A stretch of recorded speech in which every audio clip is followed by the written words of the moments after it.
Байке, мактоонун ордуна суроо бербейли. Мактоону кийин кылабыз байке. Жаштардан суроо. Маанилүү суроо, протокол боюнча суроо, маанилүү суроо. Жаштардан суроо алыңыздар, жаштардан. Жаштардан суроо алыңыздар. Мактаганды кийин мактайсыздар. Аксакалдардын сөзүн кошпойт булар. Мындай кылгыла. Мындай кылгыла.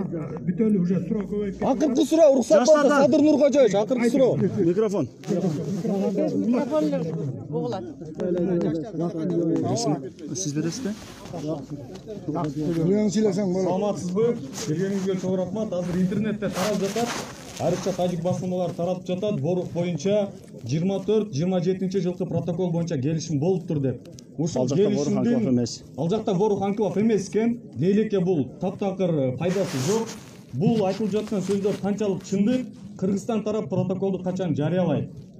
Анан экинчиден бул жерде жалаң эле мамлекеттик каналдарга тартууга уруксат берилип жатат. Эмнеге мынчалык запрет эмне жаштырып атат? Эмне жаштырып атасыздар? Үчүнчүдөн, азыр биз Исфанадан келдик, келгенге чейин жолмо-жол спецназ, милиция бардыгы тизилген. Эмнеге? Бийликтегилерди кайтарыш үчүн. Ушинтип максатты кайтарбайсыздарбы? Туура! Ушинтип арканды кайтарбайсыздарбы? Ушинтип кайтарбайсыздарбы? Анан да кошумчалап азыр ызычуу болгон жерлерде эле сиздер билип калдыңыздар, балким бул жакта Тажикстан менен чектешкен ак суу айылдары бар, андан ары көп таш айылдары бар. Ошолордун баарында эске алсаңыздар, чоң рахмат. Протокол боюнча.